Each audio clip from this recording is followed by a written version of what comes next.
So today we're going to install the ARB air compressor. These are the components that were laid out. This is going to go into the engine bay on the passenger side where the coolant reservoir tank is. First step is to disconnect the negative, which has been done. The following step is to come over here and remove the module right here from the body. So these look like they're these look like they're M8 bolts. There's two of them. So we're gonna go ahead and remove those.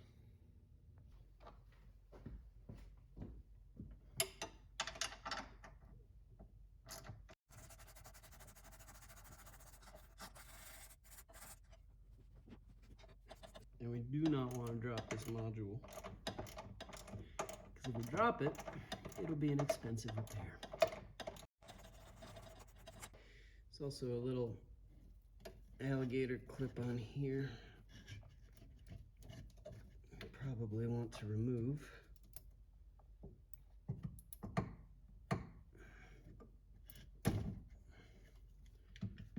Free up the plug.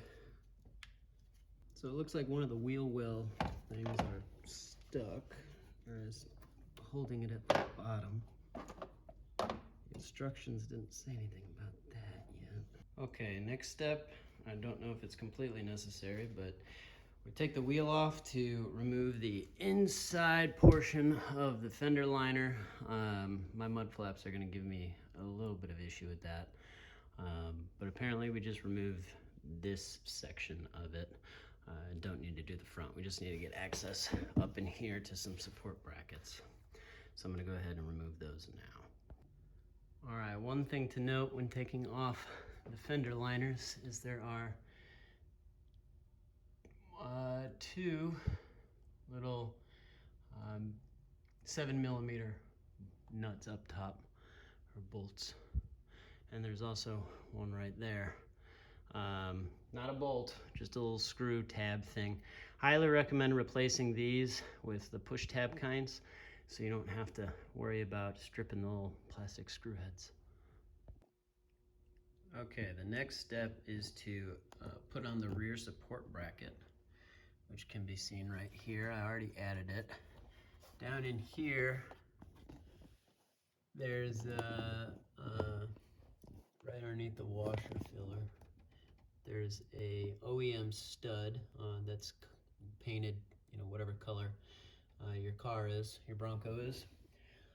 That is going to be a 13mm. You're going to pull that off and then slap this little black bracket in. You do it loosely, is what the instructions say.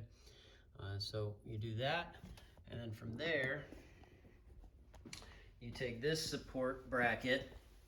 This is the lower one, and we're essentially going to attach it to a lower stud in here. So within the wheel well, you see right here, we have this stud right here. So it's going to go against, so we're going to pull this off. Okay, here's where things get tricky with the video and trying to do it all in this cramped space. So we take that support bar up here and we attach it to that little stud. We put this other support bracket on there, and I don't know if I could get in there with my camera, but there's a hole right there that we are going to slide into that hole. It's a little dark, but we're basically going to put this and this bolt through there, and that's how we're going to officially secure that. And then we have a coolant line on the 2.3 up here that kind of gets in the way, so you kind of got to bend it up and out of the way. And then up top, what that looks like is the rear support bracket. This hole is going to line up with this, and we're going to brace that with one of the supplied bolts, just temporarily. Okay, so a couple notes about this whole thing. Pain in the butt, for one, at least on my situation.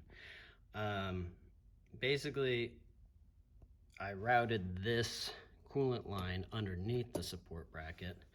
I don't know if that's that's going to cause any issues down the road.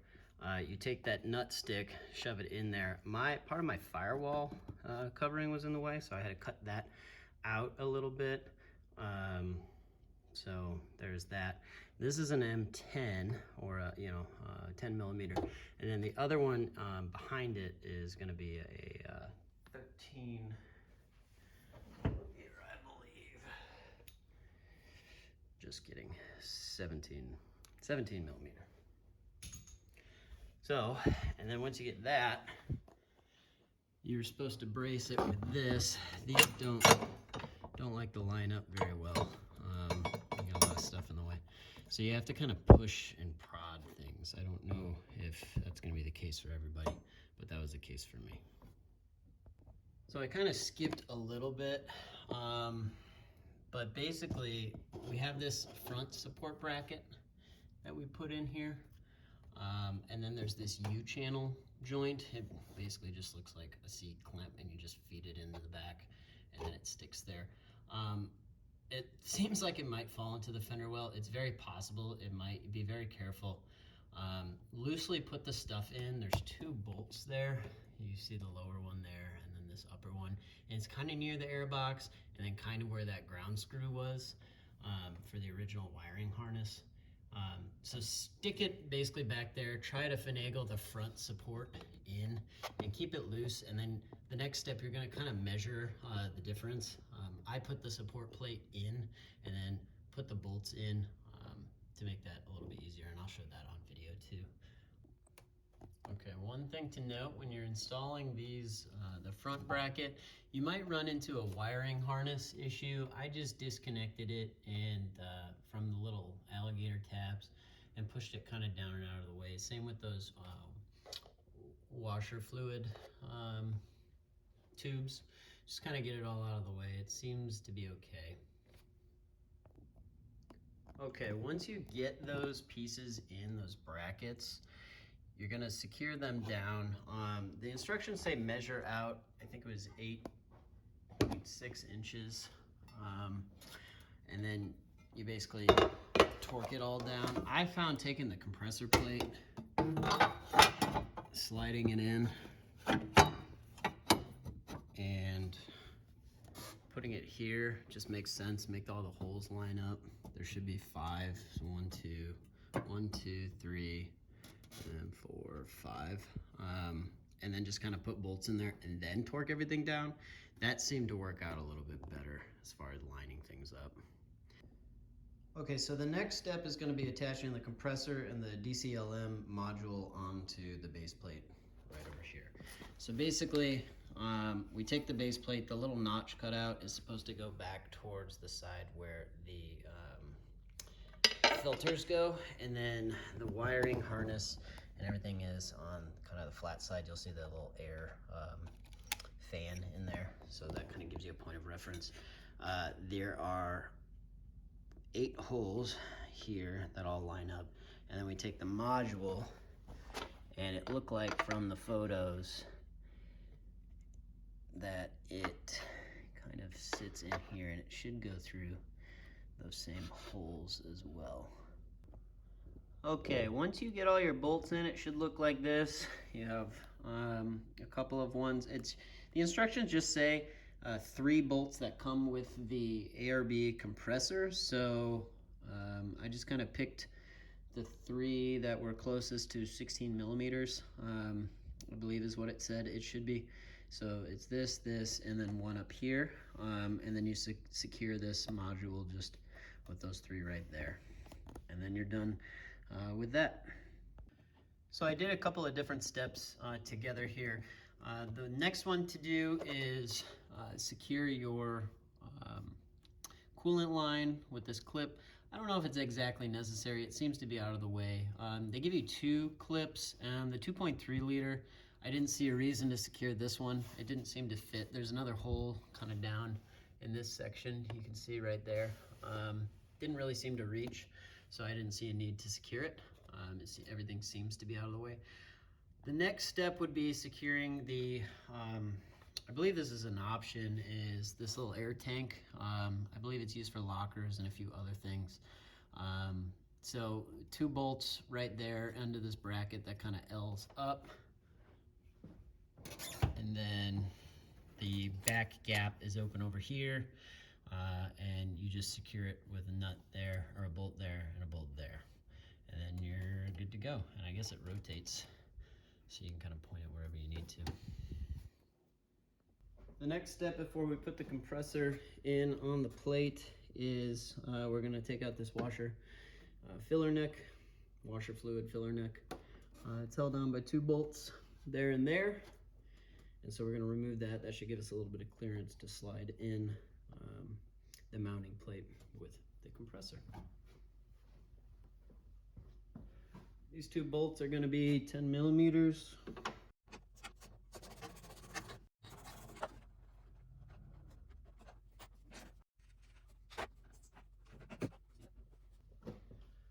Once you have the compressor in place, there are 5 bolts. You bolt down those 5 locations, and that's going to be a 12 millimeter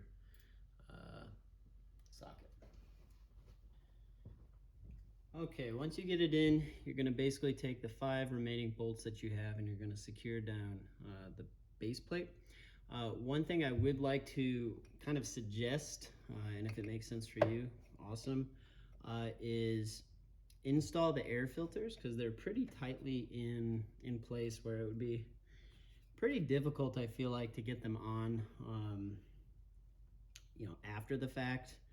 So pull out those little red orange plugs and stick those in there, and then screw them on. At least this front one, it's really tight with this compressor manifold right here. The back one's okay. You could probably hold off on the back one because getting the bolt in that section is going to be a little bit tough. So just wanted to make note of that. The other thing to make note of too is the washer filler neck. You just reinstall once you get this situated in there, and then you're going to take that PCM module, or that doohickey that you pulled off for the module underneath this, and you're going to plug it back in and clip it, and then you can run the ground wire back up to its original location. Route it however you'd like. I don't think there's a best way, one way or the other. So just make sure you get that sucker in there and tighten that down. Torque everything down to, I think it was 16 foot-pounds. My torque wrench didn't go that low, so I just did the Guten-Tight method, and we should be good to go there. So next steps is to reinstall the fender aligner, put the wheel back on, and then from there we start the wiring and hooking up the airline hoses. Okay, once you get everything situated and cinched up and tightened down, basically what we're going to do is we're going to add the air line. So put a little bit of thread sealant on there, Teflon tape, whatever works. Seal those threads. You stick one end in here, screw this on here. Same thing with the back of the extra air tank, and then I attached the air fitting for the hose. These were 9/16. These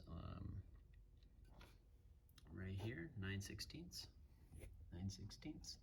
And then this bad boy, which is hard to see. Let's see if I can get it down under there. That big lug is I think that was 3/4. Yeah, it's 3/4 of an inch. So that's what you'll need.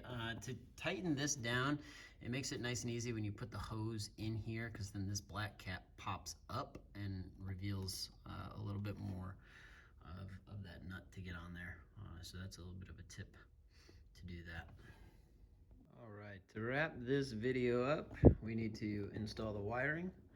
So there are 2 wiring harnesses provided with the kit. We have the big chonker right here, and then there's going to be a smaller one that is tucked down in there.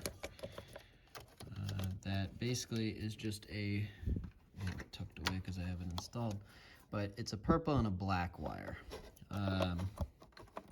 Is the end that you'll be plugging in to the battery or switch or whatever. So normally this would go to your ARB switch if you wanted it switched from that. I decided to go with the auxiliary switches on the Bronco. So it's wired to auxiliary 6. And so I'll basically go through just where I wired it. I took the big one, kind of followed the loom across up the top and around and into the battery. And same thing with this little guy here. Pretty much wired it along the same path as far as that goes. Just be careful with the ends and just kind of loop them through. I have a oil catch can here. Probably would have been better. I went over the top of it. Probably could have snuck it behind to follow there's another wire loom that runs right along there. As far as the little wire, we come in over here. I just left a whole bunch of the loom and zip tied it and kind of tucked it away. Here's a chunk of it.